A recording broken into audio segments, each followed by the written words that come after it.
So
we have completed 7 chapters.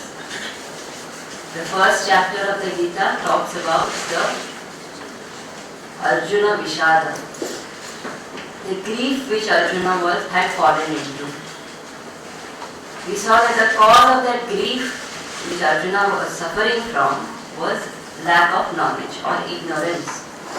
Therefore, the second chapter talks about knowledge, Sankhya Yoga, where immediately Krishna starts instructions on the highest science of Vedanta, saying that life is eternal. Therefore, death itself is not a good enough reason to cry.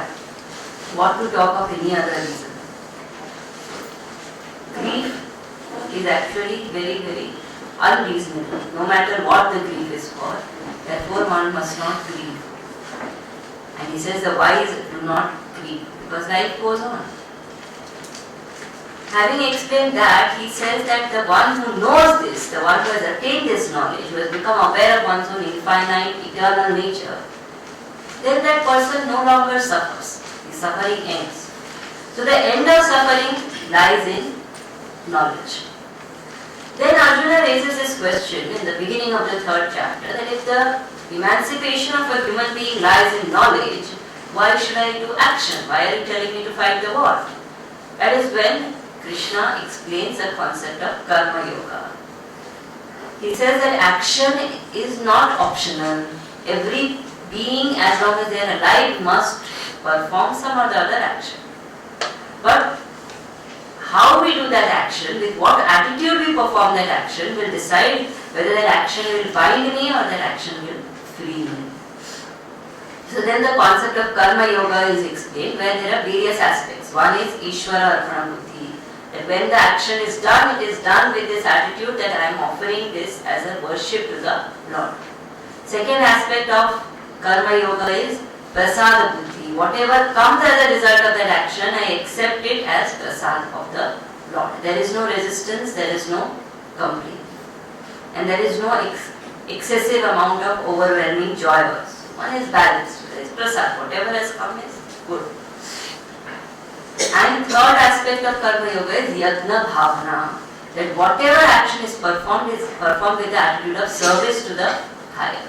It is not selfish action, it is selfless action.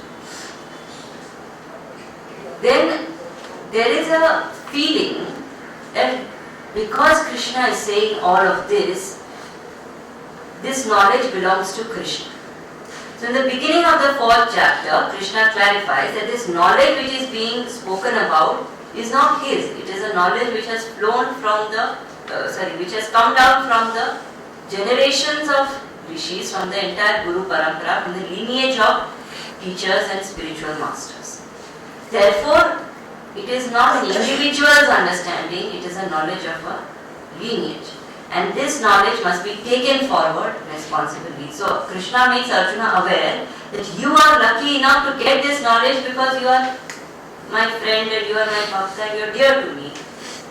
Treat it responsibly. But Arjuna asks a question to Krishna, saying that you are saying that this knowledge has come down internally and it has started with you. How are you saying that it has started with you when you are standing in front of it?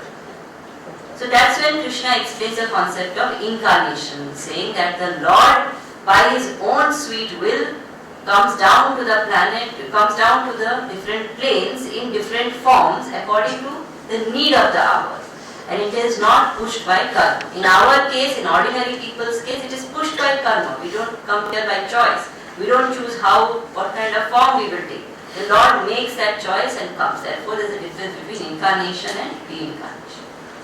Then he says that when the Lord comes, why does he come? He comes for establishment of dharma, for protection of noble people. Then the concept of action and actionlessness, or action and actionless action is explained. What is actionless action? Where it appears that the person is doing action, but there is no doership. And there are occasions when it appears that the person is doing no action and dynamic action is happening. So various subtle nuances of action are explained, and then finally it is said that what is most important is that the doership in the action is dropped. Until and unless this doership is dropped, one will not be able to drop one's ego. Until and unless one drops one's own ego, one will not be able to understand the Lord in the essence of what he truly is. And unless I understand the essence of that truth, even if I know Krishna is Krishna or some other God as some other God, that is not going to free me from sorrow. It may give me some purity, but ultimately I have to know Bhagavan in his essence, what truly that supreme reality is. For that I need to drop my devotion. Then it is said in the 5th chapter that this also is not a permanent thing to do. Ultimately action has to be dropped. Enunciation of action, karma sannyasa yoga. So how karma sannyasa happens? Not by giving up action, but by purifying oneself by performing action. So we said there are various levels of sannyasa. First one does action. Then that action should be made selfless action. Then slowly that selfless action becomes spiritual action only. Then from spiritual action, one drops action completely for the sake of contemplation. So the final stage is when one gives up all actions for the sake of contemplation. That is the journey. So this journey between attached action and contemplation is bridged by selfless action, karma yoga. So it is therefore said, perform karma yoga, perform selfless actions. Having said that, then Bhagavan says that only way to perform selfless action is to control the mind, and to control the mind means to control the two negative impulses which are the governing negative impulses, which is anger and desire. How does one control anger and desire? So it is said to control anger and desire one has to control likes and dislikes. And to overcome likes and dislikes, the solution is extreme alertness. The person has to be very, very alert. Otherwise likes and dislikes will take over, they will conquer. So alertness is very important.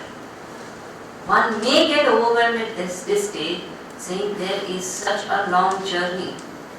Bhagavan assures at the end of this chapter, saying he is the companion of all people at all times. We are not alone on this path, Bhagavan is there with us at every time. And therefore we see also that when we walk the spiritual path, maybe there are many obstacles. The path is never meant to be easy, it's not promised that way. But somehow the sincere seeker manages to make way through everything. But who helps us do that? There is some invisible hand which is guiding us. So Bhagavan is there with all of us. Having prepared us so much, now in the 6th chapter he speaks about Jnana Yoga or Atma Samyama Yoga, where the practice of meditation is instructed upon, and how meditation is practiced, why it is practiced, etc. is told. Then we saw the 7th chapter, where having explained the concept of meditation, then the goal of meditation is elaborated. That what is that Ishvara? What is creation? Where has its creation come from? What is the reality of that Ishvara, etc. Now in the 8th chapter, a very different concept Bhagavan takes. One is, of course, he explains that supreme reality in a very, very technical way.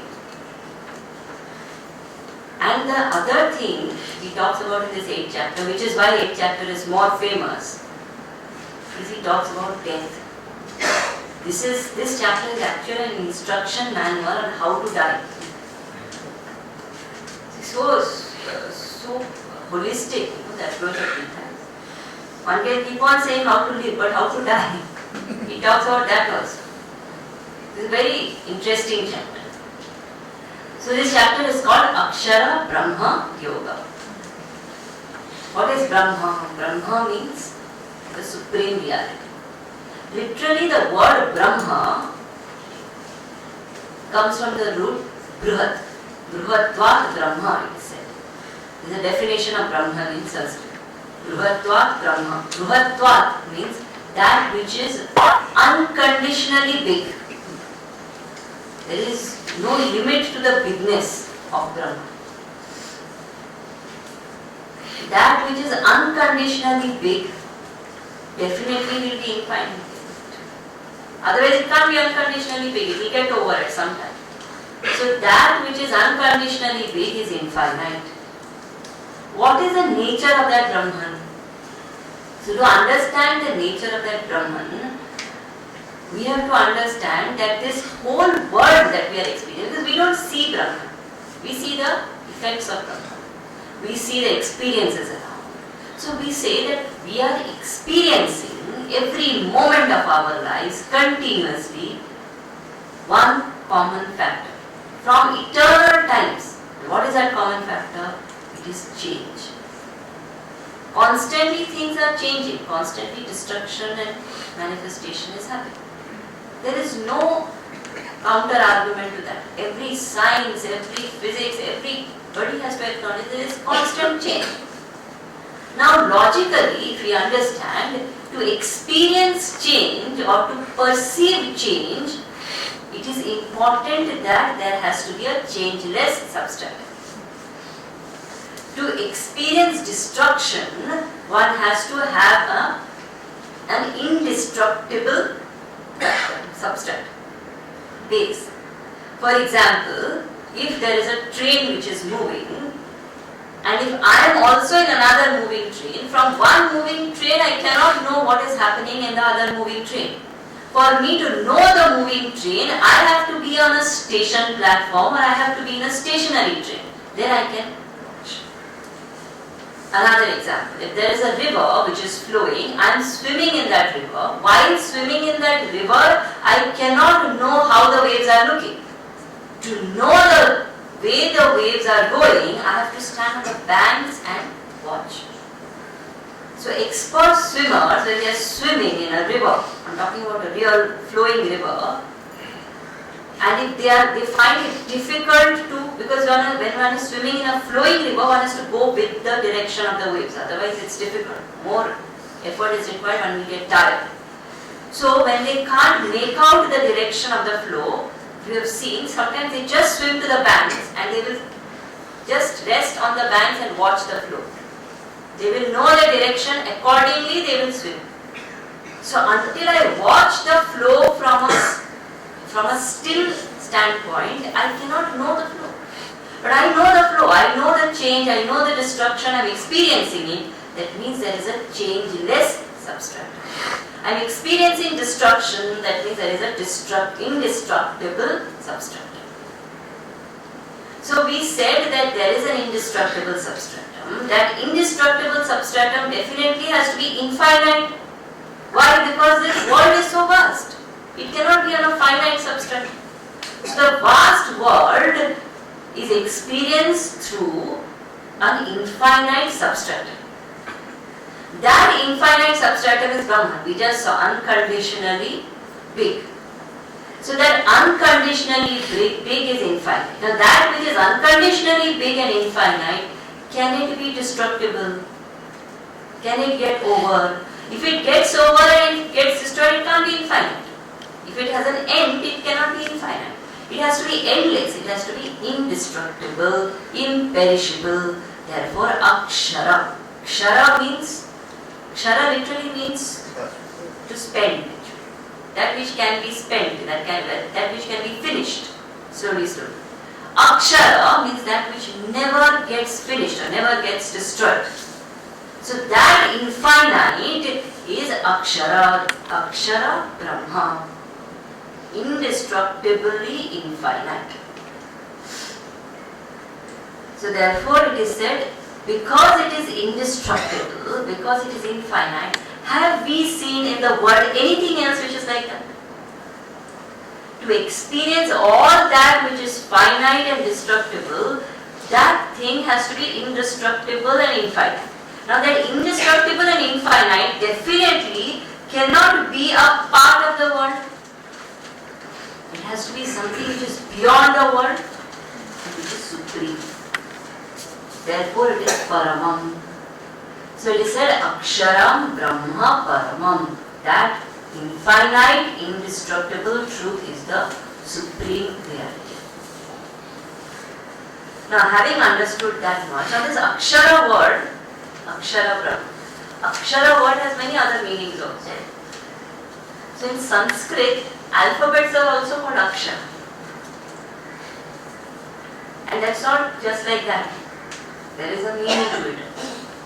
Because if we see language, Sanskrit or any language, words can keep changing.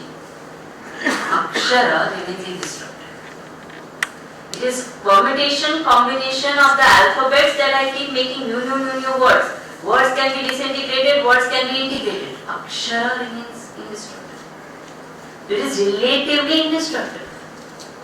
Now that relatively indestructible Akshara also becomes unmanifest in silence. So when there is silence, there is no Akshara. So silence is the ultimate Akshara, actually speaking. The ultimate Akshara, which is the substratum of Akshara, when the letter, alphabet, sound is there and when the sound is not there. Both times silence is there. From a relative standpoint, Akshara itself is indestructible. Even in any language we see, alphabets can be different. So alphabets in Devanagari and alphabets in English are different. In Roman language are different. So we say A, B, C, D, then we say Ka, Kha, Ga, Gha. But the sound remains the same. A is A, Ba is Ba. So the sound is Akshara. But that sound also ultimately dissolves into silence. And silence is truly indestructible. Nobody can destroy silence. When there is sound also, sound is formed over silence. And when sound is gone, silence alone prevails. So silence is the ultimate Akshara. And this silence is represented by Om. Therefore, when in our culture, when we make children, I don't know whether now they practice it, we make them do in our Bal Vihar. 4-year-olds, when they are just about to start schooling, we make them do Akshara Abhyas. Especially during Navratri time, Akshara Abhyas happens. So the child is initiated into education. So they are made to write Om, and then on the tongue the Guru writes with honey, Om. Why? Om iti Brahma. Om is Brahman, that silence, that indestructible truth. Meaning that when the child is initiated into education, that time itself the samskar is given to the child. The purpose of education is not the degree, the money, the job, the business. The purpose of education is Brahma. Om iti Brahma. Therefore it is said, Ya vimuktaye sa vidya. Knowledge is that which makes us free. Otherwise, what use is that knowledge which makes us bound? We see today children, they go in nursery school, you should see the nursery children. They are so happy, smiling, innocent. Happily they go to school. 12 years in that school they are processed. After that, how they come out? Stressed, anxious, worried, career, future, pressure. Totally that freedom goes. What knowledge is that? Ya vimuktaye savidya. At the very beginning in our culture, the child is initiated into education saying you study to get freedom, to attain Brahman.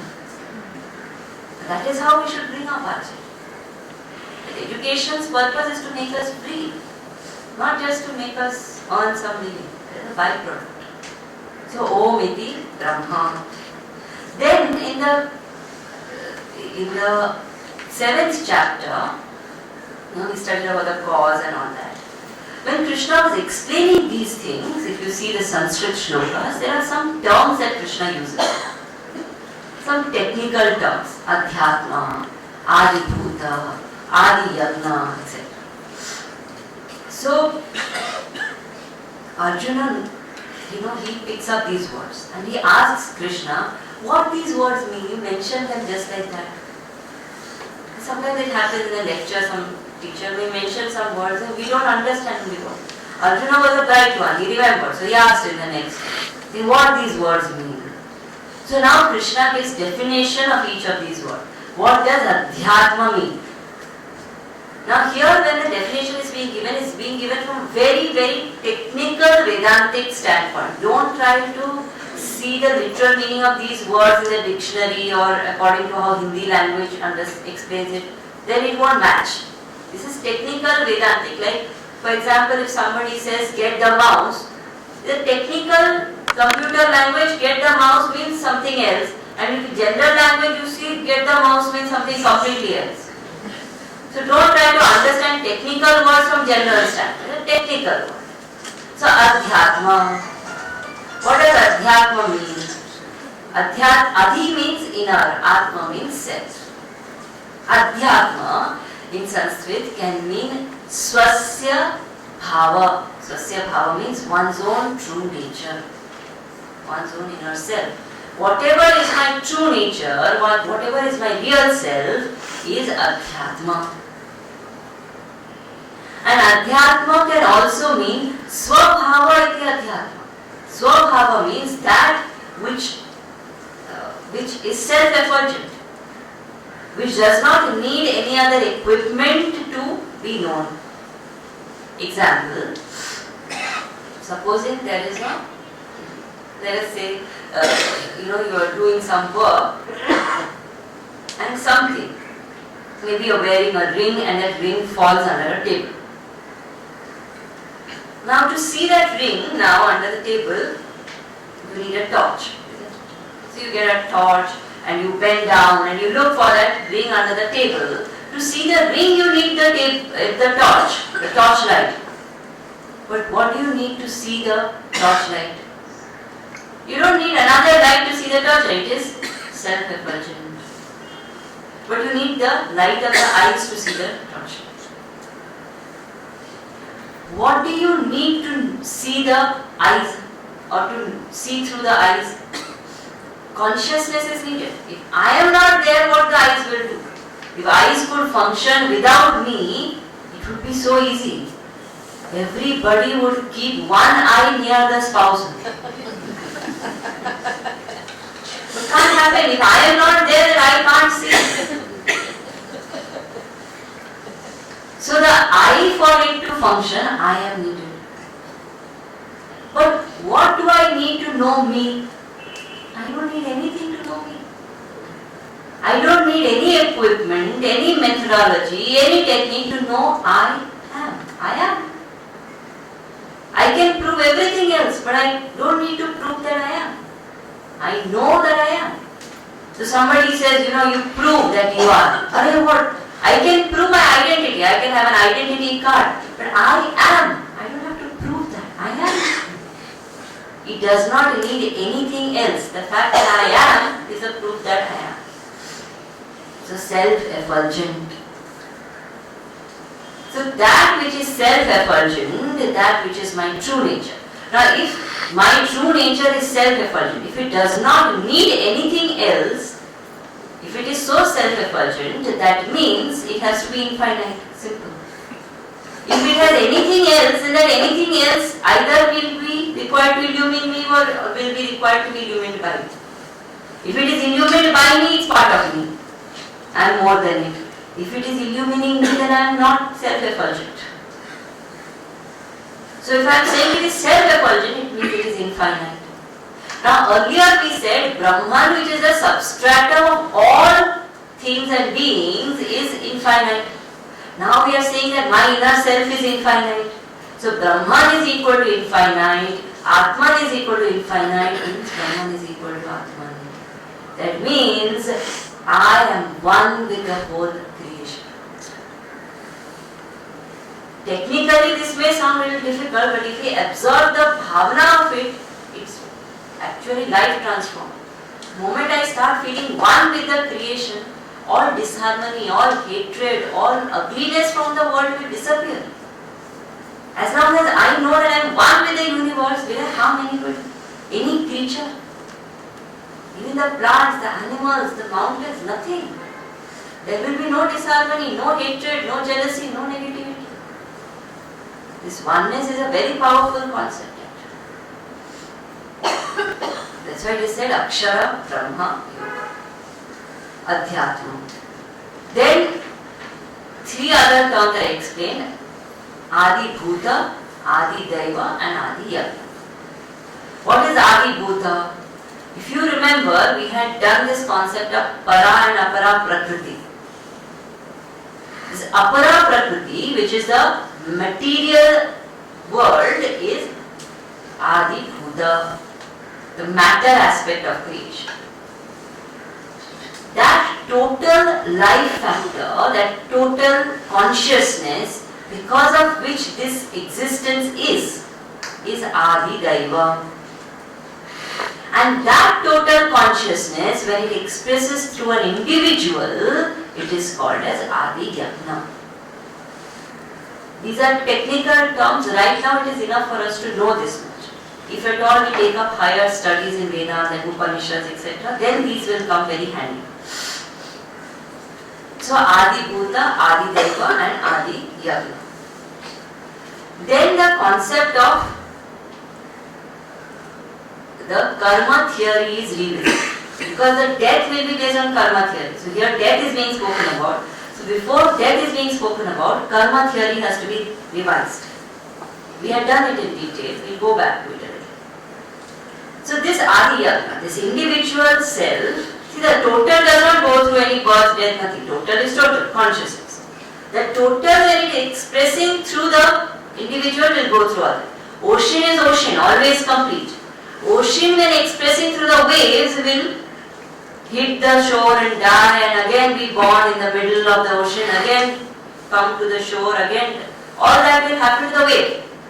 The ocean, if we look at it from that standpoint, is ever complete. There is nothing that happens in the ocean. From the standpoint of the wave, now we are seeing. Now, that individual performs different types of karma. Basic logic we had seen, every cause will have an effect. There cannot be an effect without a cause, there cannot be a cause without an effect. So if there is an action, there will be a result. Logic indicates that if there is an action and a result, the result will belong to the person who does the action. Simple. The doer of the action will be the experiencer of the result. Third, the nature of the result will depend on the nature of the action. As you sow, so you reap. Then it is said that actions do not cancel each other. This is a very important point. There is no cancellation theory. This is how the Pandits make money, that's all. It is not that if you do this much of dana, all the path you have done, you will escape. It's not that easy. Because action has happened. Action will produce a result. No doubt if I do this much of good karma, that good karma also will produce result. But that does not escape or doesn't cancel the effect of the negative karma I have done. Every action will have to be borne. That is why we see even great saints and sages, don't they suffer? Physical ailments, sometimes social ailments, sometimes emotional also. Somebody cheats on them, somebody hurts them, insults them. They have done so much of good karma, no doubt. But that bad which they might have done in some time in the past will manifest. There is a nature of the creation that cannot be stopped. So actions do not cancel each other. Now this being our premise, now we will understand how rebirth happens once again. We have done this in the second chapter, we'll go back. So how does rebirth happen? First and foremost, first concept to understand is this birth is not our first birth and this birth is not our last birth also, unless you attain moksha in this birth. There is possibility of reading Gita. But otherwise there is no first and last. The journey keeps going on and on and on. What basis? It's not randomly start one fine day Bhagavan decides, chalo, let's kill this person and make him something else. It's not like that. People think like that. They fight with God, why did you take her away and why not? Bhagavan is not doing anything, thank God. It is laws of karma. Like there is a maths teacher. The maths teacher is doing correction. You have written 2 plus 4 is equal to 7. The maths teacher marks a cross, gives you 0 marks. You can blame the maths teacher saying, what kind of why you gave me 0, have some mercy. But rule is that 2 plus 4 is not 7. What can the maths teacher do? There is a law of the universe. There is nobody who can change it. He is only implementing the law. The law is law. Similarly, there is a karma theory. There is a law by which the whole universe functions. If there are no laws, it won't be a logical universe. If the universe would function without laws, it would be random universe. Then when you plant of apple, you might get grapes out of it. You grow a plant of grapes, you may get oranges out of it. There is no logic, there is no karma, but that's not how it works. Whole universe works logically, systematically. The universe is made on laws. So these laws determine the birth and the death. So what happens? According to the vasanas and the prarabdha. What is vasana? Vasana is the impressions which the past has left on us. The impressions which the past has left on us, along with the past actions which we have done, in combination with those two, there is a set of karmas which get ready to fructify. From our huge collection of karmas, a set of certain karmas along with a certain set of intentions together become ready to fructify. Based on that set, one is given a certain circumstance, a certain body. So there is a yoni given and there is a sthana given. Yoni is a body, a certain kind of a body, a human body, animal body, whatever body, and a circumstance, a rich circumstance, poor circumstance, sacred, divine, ugly, criminal, different circumstances one is born into. So depending on my karma and my vasana, different bodies and circumstances are given. That is called janma. Based on prarabdha. And so why am I here? Why am I still breathing? Because there is prarabdha to be finished. There is some past account which I have come here to exhaust. Until that is exhausted, no matter what I do, I will have to continue. Because I am here for that purpose. So this is like that, what account they call it? Fixed deposit account. You can't withdraw in between. If this many years you have to keep it, you have to keep it.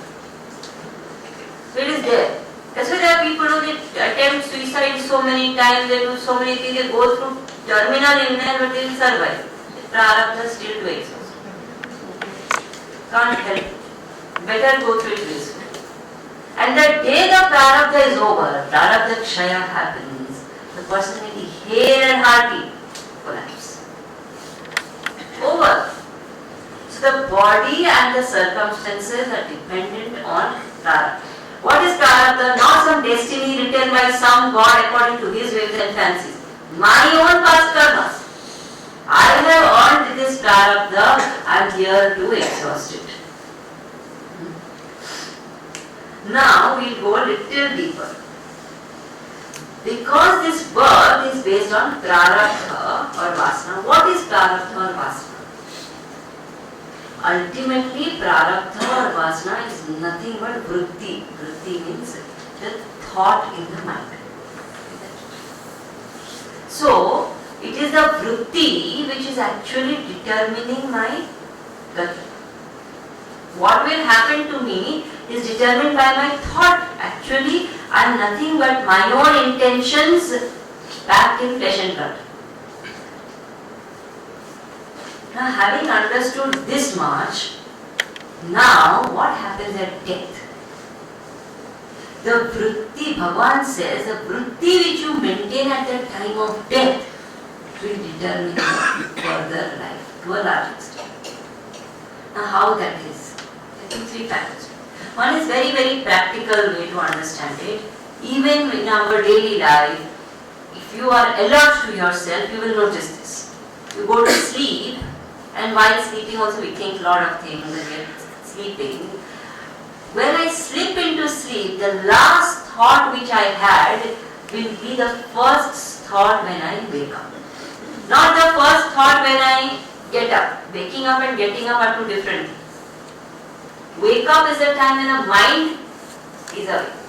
Body will still be sleeping. That first thought will be mentioned. So, similarly, when the body is dropped, the last thought which is maintained will determine the quality of the further journey. Now, that does not mean that you can do anything but think something nice at the last. A lot of people say that, the bhajans also. Saying, what is it? जब प्राण तन से निकले तो श्यामला निकले and all that. Never can that happen. Death is a very, very painful experience. Life oozing out of the body is not easy. At that moment, the conscious mind cannot work. What I have fed myself throughout my life will come out. Strange things happen at death. So the person has to train the mind throughout the life in a certain kind of vritti to be able to actually maintain the right vritti at death. Otherwise it can't happen. There are various things which are done to make it conducive.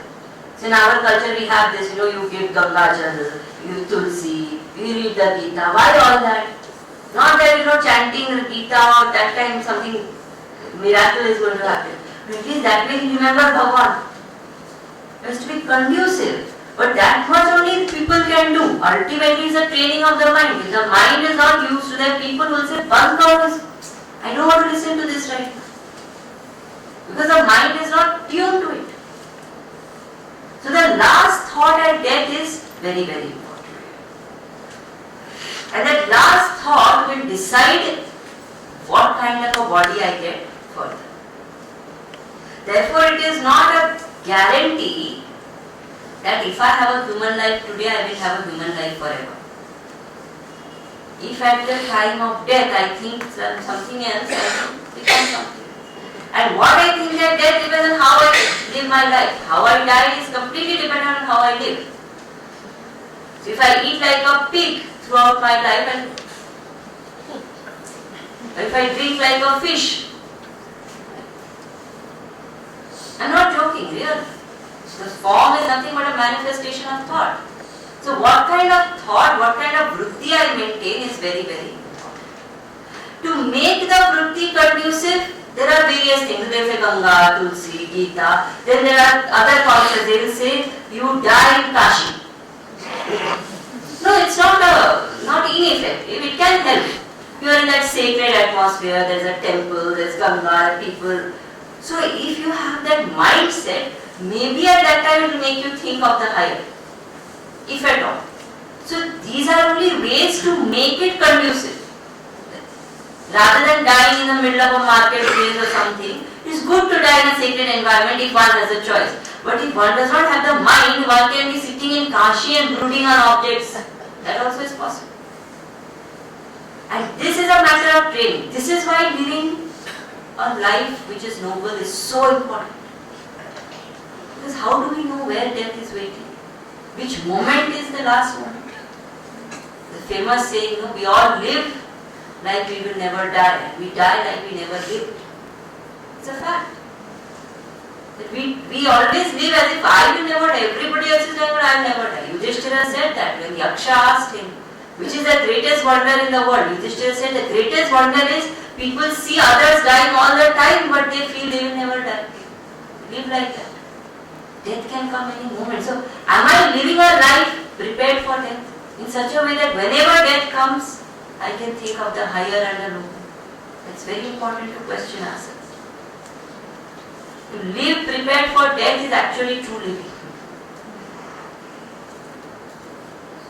So that famous story is there of Eknath Maharaj, where that man who used to get very upset and abused, he went to Eknath Maharaj and said, I have this habit, I get very angry and I start abusing. Can you tell me some solution? Eknath Maharaj looked at him and said, all that is okay, but looking at your face, I am very worried. I don't think you will live more than 7 days. So this man is shocked. He didn't go there for all this. He goes home and 1 or 2 days though he is totally unnerved. Then he says, okay, now whatever is, now at least I know and let me prepare. So he immediately takes care of all the property and then he meets all his friends and family, apologizes to everyone for all the wrong he has done, does some dana, punya, reads the Bhagavad, everything. And then the 7th day comes and by then he is fully ready and he says now what to do, take Bhagwan's name, this is chant Harinam Kirtan, and he lies down on the floor saying, oh, people don't have to lift me and all that. So just then Eknath Maharaj comes there. And he says, why are you lying like that on the floor? He says, you are asking me, you only told me I'll live only 7 days. Today is the 7th day. It's my day of death. Eknath Maharaj says, Acha, that is okay. Now tell me, in these 7 days, how many times you abused anybody? He said, not even once. The thought of abusing also didn't come. Why? Because you thought you were living only 7 days. Who knows how many days we have? The moment we live with this awareness that I have to die any time, how will I live then? So that's what Bhagavan says, that live that kind of a life. The time, the place, the circumstances of death, everything will be conducive, but if the mind is not trained, nothing will work. So the famous story of Jada Bharat is there from Bhagavatam. Such a great yogi he was. Actually, if you read that Bhagavatam, it's more inspiring. Because that Jada Bharat was such a, you read about his tapas and how he lived and inspiring.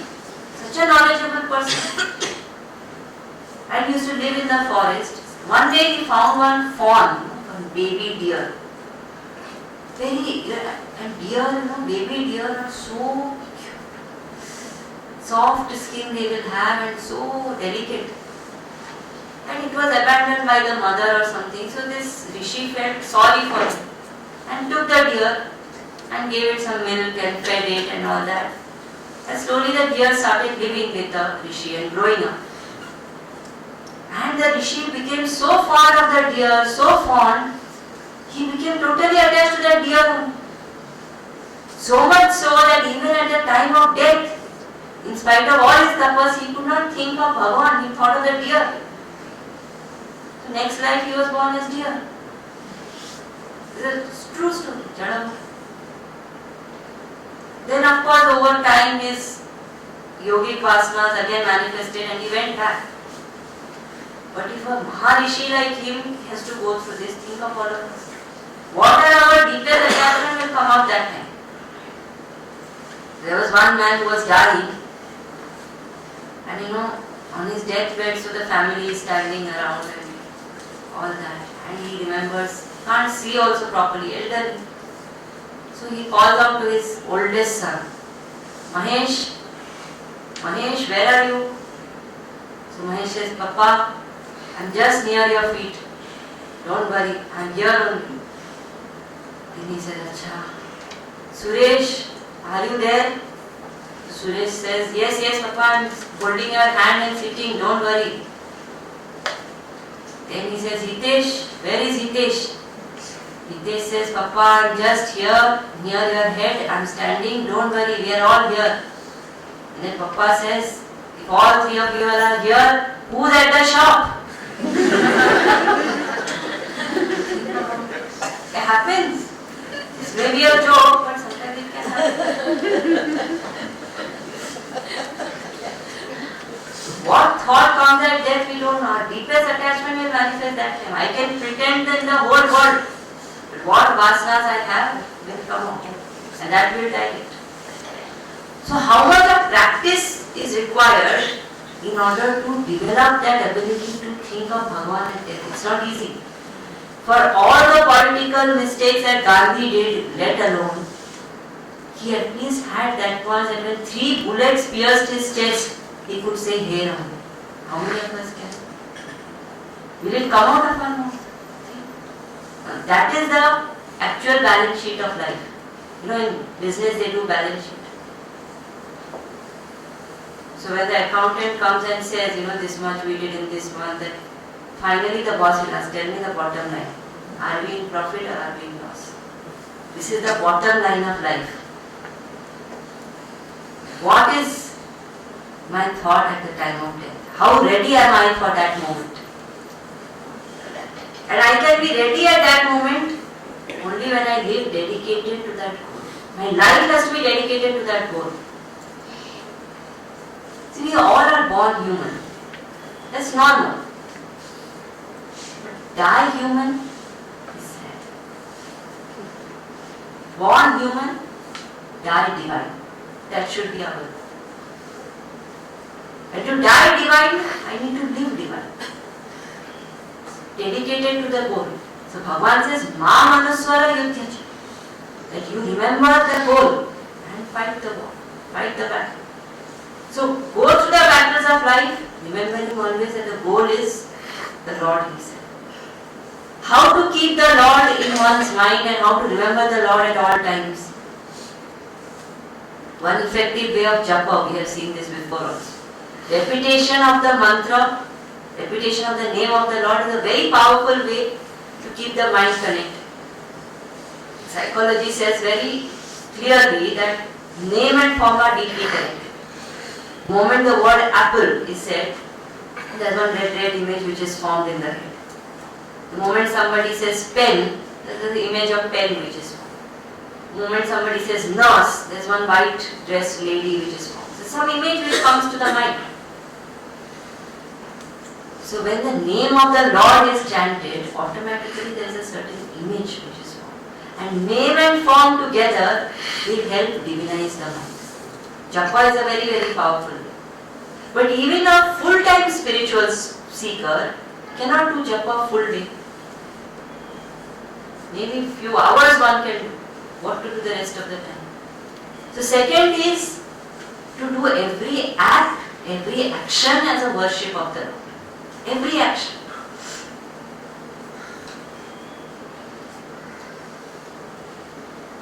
There was once one doctor, she's from Bombay only, she's still there. She was a young doctor those days.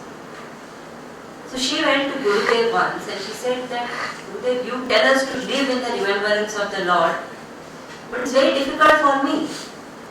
Because I'm whole day busy with patients and taking care of them. I don't get the time to do japa and to do all that. How do I remember the Lord?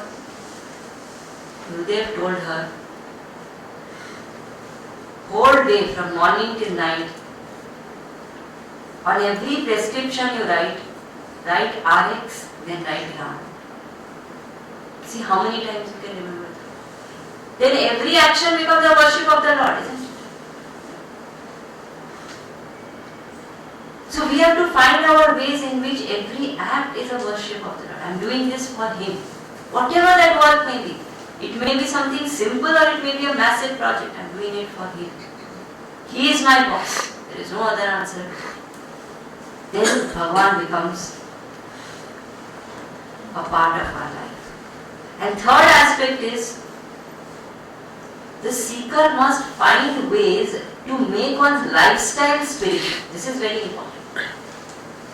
Then only this can happen. Remembrance of the Lord throughout the day, etc. is possible only and only when one lives such a life.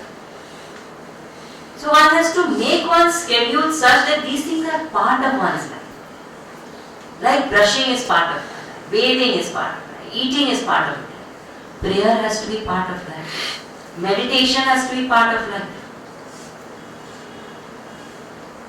Japa has to be part of life. Study of scriptures has to be part of life. I can slot it. I need not wait for hours. But I can say that, okay, every day before I sleep for half an hour I will read some scripture. Every day when I wake up for 15 minutes I will do my japa and my prayer. Something, some way that I have to make this a part of life. Until and unless I make my daily life spiritual, to live a life in the remembrance of the Lord is difficult. And only when I live a life in the remembrance of the Lord, I prepare the mind for the ultimate practice of meditation. And remember, the truth can be known only through meditation.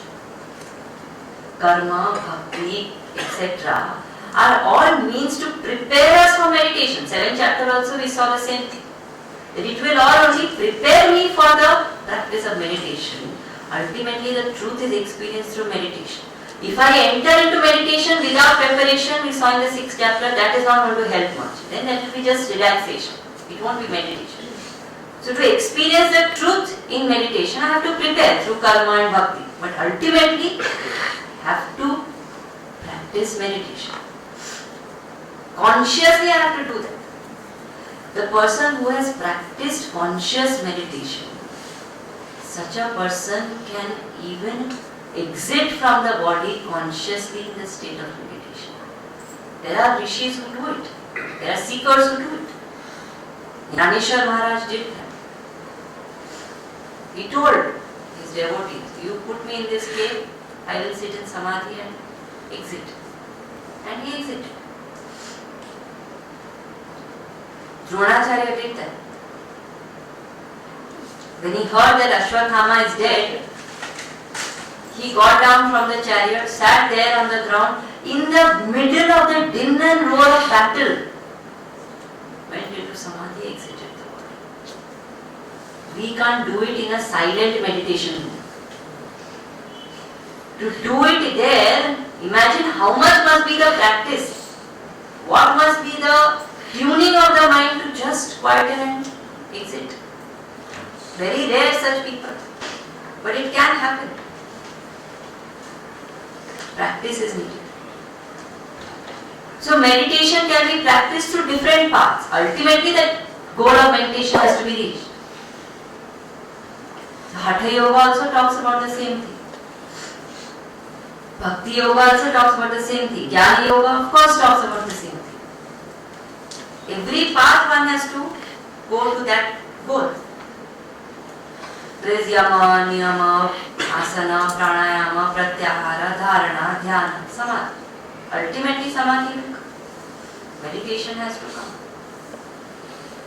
Bhakti Yoga is when the mind is absorbed in the truth and one meditates. Jnana Yoga is meditation on the self, conscious meditation on the truth, on Om. Either ways, the absorption of the mind in the higher is very, very important. If the mind is not prepared through this absorption, without all the preparation of dharana, dhyana, etc., samadhi cannot be attained. Without all the preparation of japa, bhakti, etc., meditation is impossible. So mind has to be totally absorbed. In Ramayana there is this description of Lord Shiva. It is said when Lord Shiva used to sit for meditation, Parvati used to sit there and wait. She would like to have a little chat and talk. He would sit in meditation. So she will patiently wait.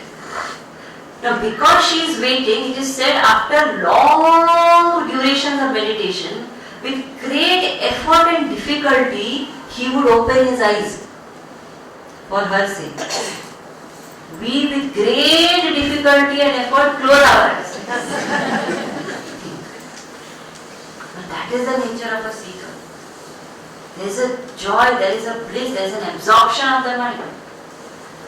Once when Narad saw these gopis, and how Krishna was so fond of the gopis, he went to Krishna and complained. Why do you like these gopis so much? They are just, they just love you just like that. There are such great rishis who are, meditating on you and absorbing the mind. The great bhaktas like me who are chanting your name all the time, 24/7. You don't love us like you love them. You love them more. Why? They don't even deserve it. Krishna said, you go and test them out. So this Narad goes and he sees one gopi and she's doing meditation. So he says, very impressive, these gopis also do meditation. I never thought, I could only sing and dance. So he waited there. When she opened her eyes,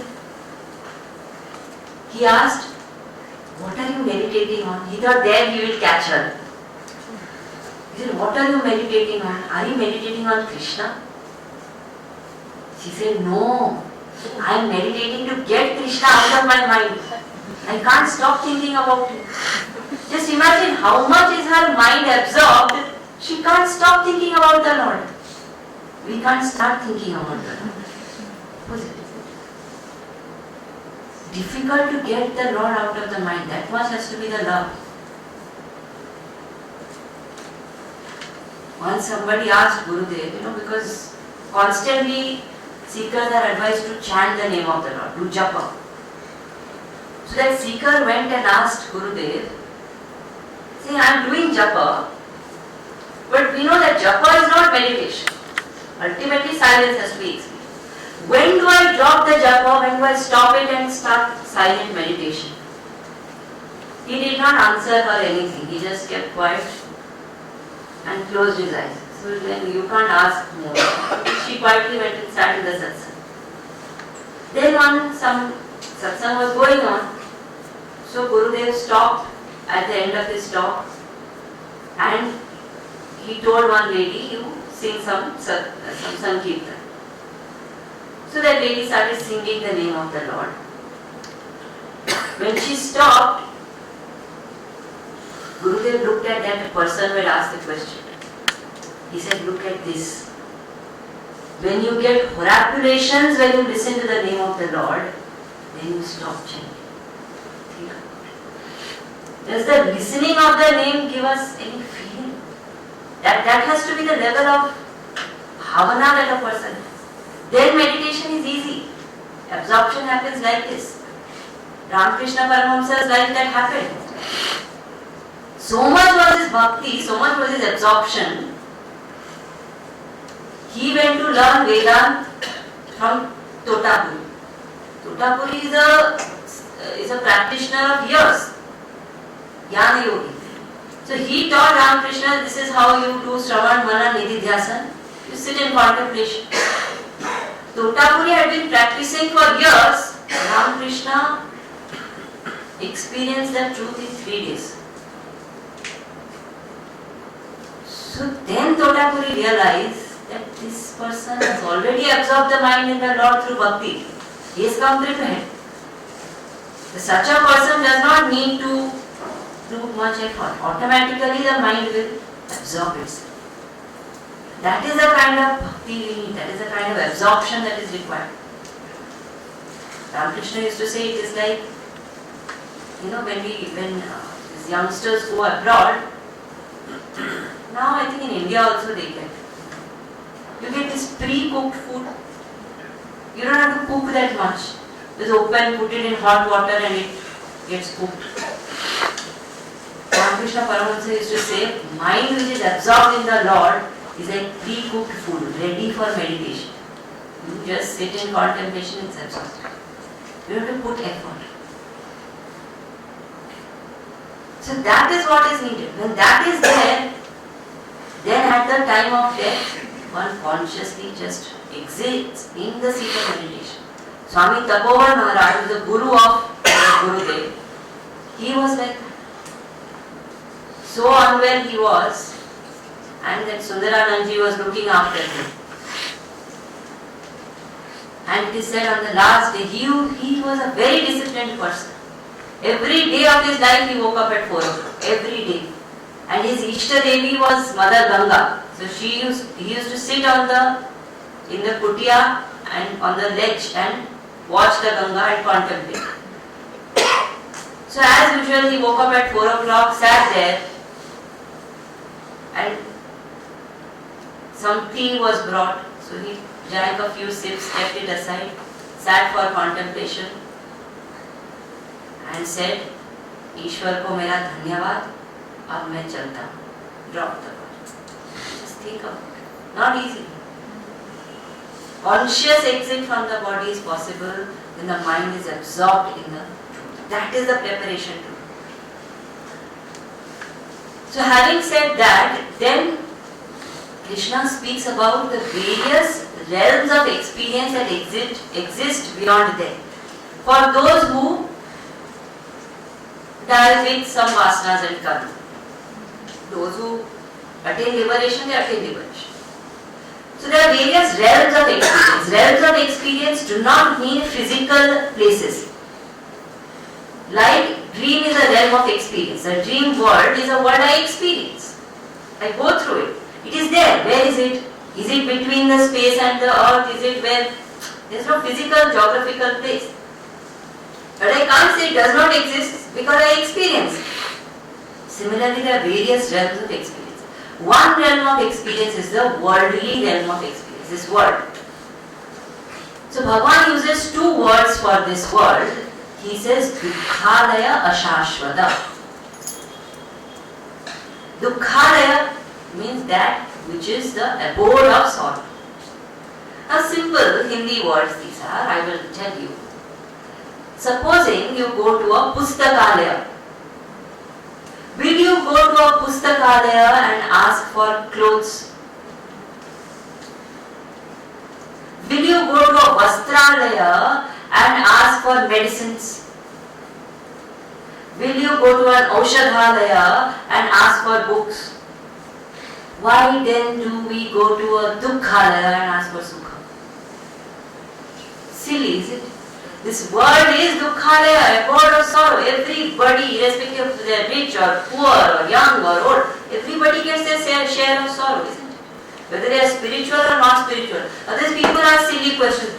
Swamiji is such a good person, why is he suffering? Who said good people won't suffer? There's some guarantee like that. Everybody will suffer. The nature of the life in the world is like that. Dukkhalaya it is. Gita says it. It's an abode of sorrow, so one will experience sorrow. From birth onwards. Delivery itself is so painful. Pulled out from the mother's womb and cut like that. From there onwards, sorrow starts. Physical sorrow, emotional sorrow, all kinds of sorrow. Right up to death. And not only is it Dukkhalaya, it is Ashashvata.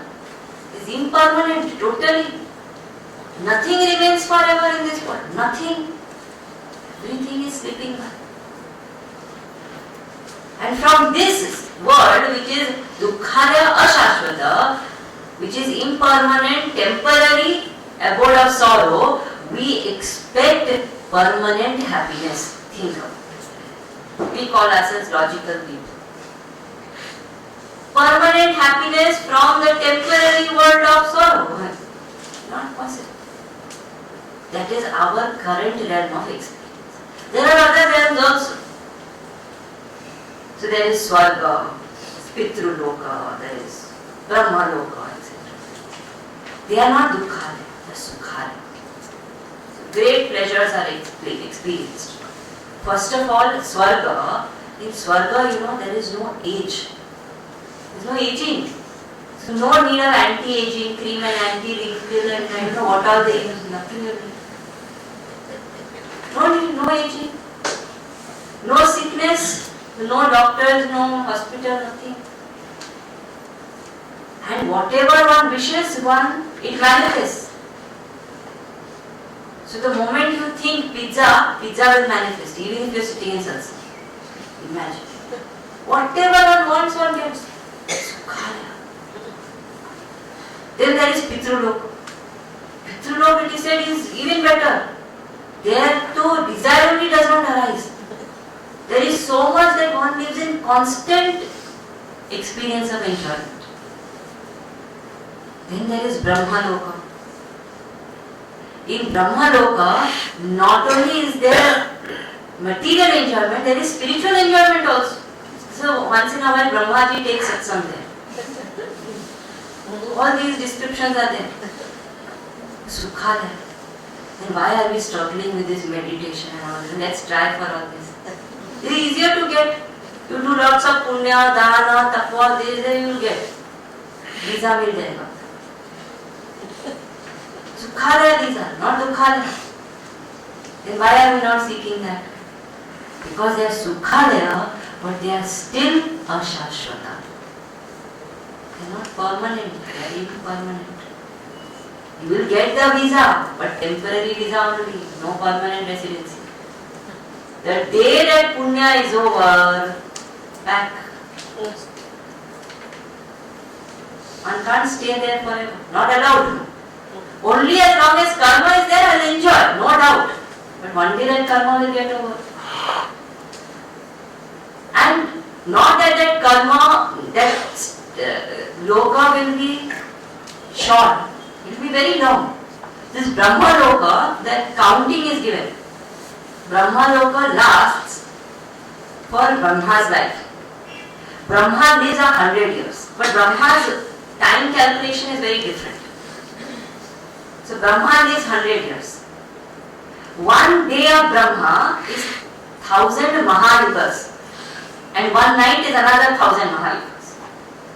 One Mahayuga means 4 yugas. Treta Yuga, Dwapar Yuga, Satya Yuga, Kali Yuga. That means approximately 4 crore 32 lakh years. So that many years is one Mahayuga. 1000 Mahayugas is one day, 1000 Mahayugas is one night. Like that 100 years Brahma will live. So from our standpoint, a long time. One can say that it will permanent रह जाएगा. But one day it will get over. It will come back. That is the point. It is not permanent. It may, from the standpoint of the ant who lives few days, our life is permanent. And our life also gets over. Same way, it is said, you go any of these realms of experience, it is impermanent. It can be sukhalaya, it can be dukhalaya, but it is impermanent. There is no peace. Again I will come back to the struggle. And the struggle is terrible. You see the creation, this creation goes on in a cyclic way. After day, night comes, after night, day comes. Day, night. Seasons also go on cycling. Planets are also revolving around the sun cyclic. Everything is cyclic in this creation. It goes one after another, again another. So naturally creation also is cyclic. Creation happens and destruction happens and creation happens and destruction happens. Like every day when I sleep, my whole world gets unmanifest into my mind. There is no world experience in sleep. Again when I wake up, I project the whole world. Same way Brahma when he sleeps, unmanifest. Again it manifests, again it unmanifests. Cyclic creation goes on and on and on. Now we have the choice, we can keep going on in the cycle.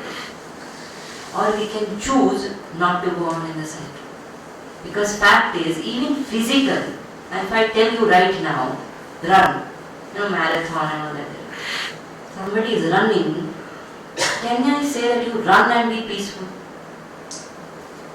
You want to experience peace, what do they say? Even in daily life, somebody is agitated, what do they say?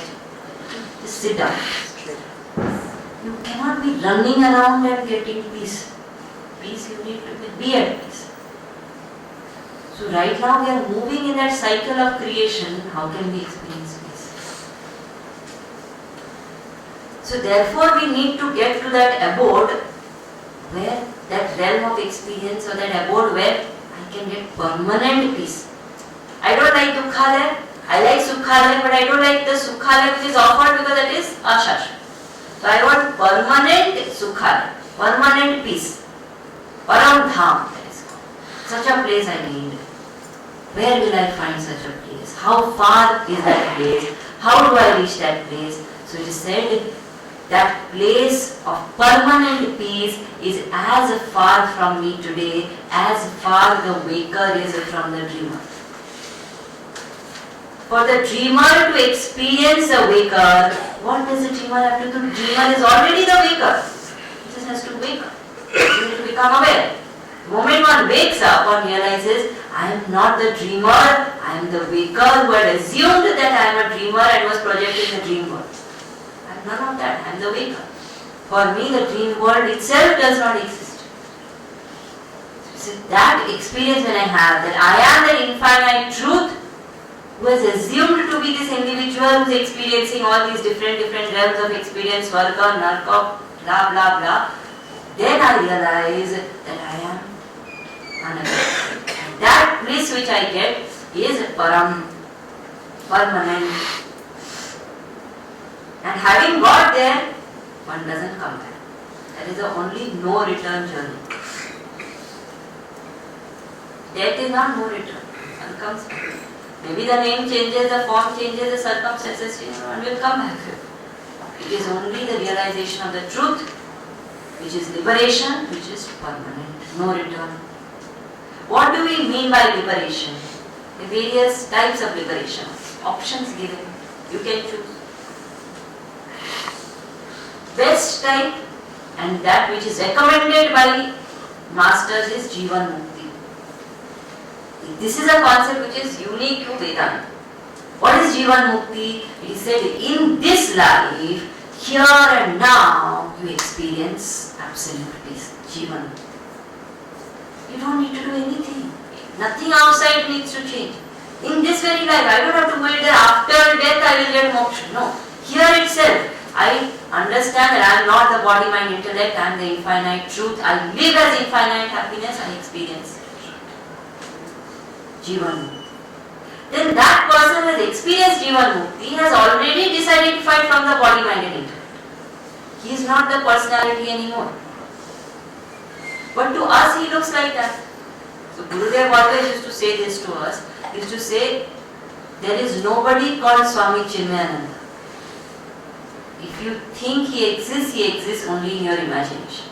Meaning that individual Swami Chinmayananda actually does not exist because he has dropped his individuality, become one with the infinite. So to him, there is no identity with the body. The death or birth of the body does not even matter to him. But we are seeing him operate through that body. So we feel that when he dropped the body, then actually he became free from the body. He was always free from the body. So when a master drops the body, the second type of mukti called Videka Mukti. Then the third is Krama Mukti. Krama Mukti is that person who does not get moksha here and now, but who does so much punya and lives such a noble life and does so much of sadhana that one reaches Brahmalok. Now in Brahmalok what happens is, it is said Brahmaji himself conducts a Vedanta course. And people attend. And when they attend, some of them who are really ready get moksha at the end of that Brahmalok. That is after that 100 years of Brahma over, then one will get moksha. So moksha will come, guaranteed. But in steps. So Gurudev used to say, person who is not really in a hurry, he has to go from Bombay to Delhi, he sits in one train and that train takes 2 days, 2.5 days. On the way he stops at different stations, Mathura ka peda, idhar ka petha, udhar ka laddu, ye wo. Every station he gets up, he enjoys, he goes step by step, ultimately he reaches Delhi. But person who is in a hurry, he'll say, I don't have time to waste. He'll catch a direct flight, land in Delhi same day. So this Krama Mukti and Jivan Mukti are like. So if we think we have all the time in the world, keep going through step by step by step. Vedanta, Gita is giving us the option, you can get it immediately. This Jivan. So what I choose depends on me. Now depending on the way I have lived and the way I have conducted myself and the way I have cultivated desires, at the time of death, there are two paths which are written about in the scriptures, which Gita in the 8th chapter Bhagavan speaks about. One is called the path of light, one is called the path of darkness, which is commonly known as Uttarayana and Dakshina. We will not go into the technicalities of it, but we must know that something like this exists. So Uttarayana, like we know, is a period from Jan to June, I think, January to June, and July to Jan again is Dakshina. So that is called the dark period, and this Jan Uttarayana is called the light, the period of light. It is said that those who go through Uttarayana, they will go to Brahmalok, and those who go to Dakshinayana, they will go to Chandralok. Both are paths of liberation. These are paths for the people who are evolved. But supposing it is said when somebody dies in Uttarayana, or sorry, dies in Dakshinayana, but is deserving to go to Uttarayana, what happens? The death can happen anytime. So he said that person has to wait because his gati is to Uttarayana. He has to wait till the Uttarayana starts, which is what is indicated symbolically by Bhishma waiting. He waited. So after dropping the body also, that soul has to wait till that Uttarayana starts. Then the Uttarayana, the in charge of the Uttarayana will come after Janam, and they will lead. We say every path has their own in charges, presiding deities, who come and welcome that person according to the path that person is deserved. This is a traditional way. Other aspect of this is Uttarayana and Dakshinayana actually represent the two paths in terms of the two ways to die. One is Uttarayana represents the path of light, that is a person who dies with brilliance, brightness, awareness. And the path of darkness represents a person who dies worried, anxious, afraid, dull. There are two ways to die. So when one person dies like that, with fear, anxiety, worry, there are people who die like that. Then naturally the further path is going to be dark. And the person who dies bright, brilliant, aware, naturally his path ahead is going to be full of light. And how will that brightness come? When one chooses spirituality throughout one's life, then that bright death will happen. When one chooses materialistic life throughout the life, then dark death will happen. So it is said, out of these two paths, what you choose depends on you. And depending on which path you choose, your further gati will be decided. So this gati is decided based on what I do in my life, how I absorb my mind in the higher, how I live with awareness of the truth. And for that, Bhagavan suggests contemplation. So he says that you will attain to the Supreme if you live a life of contemplation. So various words are given. Kavim, Puranam, etc. Why these words are given? He said, words have an impact. So when we sit in contemplation, first is to quieten the mind, then to do some japa, make it single pointed, pure. Then slowly these words, the shlokas which we learn, the contemplation shlokas, and we chant them. Initially in contemplation, one has to remember the meaning. Then one has to auto-suggest that this meaning which is said, Kavi, means that which is the knower of all. Puranam, that which is eternal, that is me, that is me. One has to remind oneself. First the meaning, then the reminder. Then through regular, consistent contemplation, one reaches a stage where even the reminding is not needed. The moment Kavim, Puranam, Anushas, immediately the mind goes towards the self. Like today, let us say there is somebody whose name is Anand. Now supposing I call Anand, come here. Will he say Anand means happiness? Happiness is my nature. Therefore my name was kept Anand. Therefore I am being called. So I will go. Does he do any of that? The moment it is said Anand, come here. He comes. He knows it is he who is being called. His identification with the name is very, very deep. When our identification with these indications of Brahman is so deep, at the moment the word Brahman, Atman, self is spoken, my attention goes towards the self. Today that does not happen. Today there is a concept. So when Atman, Brahman is said, I form a concept. Okay, Atman is being spoken about. I don't feel it's me who is being spoken about. When infinite happiness, peace is spoken, I don't feel it's me. Through contemplation, that identity becomes deep. I live as Brahman. Bhagavan says that will take me to the Supreme. Not just doing tapa, not just studying the scriptures, not just doing yagna, not just doing dana. Merely doing all this is not going to help. These are all aids, no doubt. But ultimately, one has to contemplate and experience that truth as one's own nature. So that brings us to the end of Akshara Brahma Yoga, 8th chapter of the Gita. Next session we'll do the 9th chapter. Any announcement?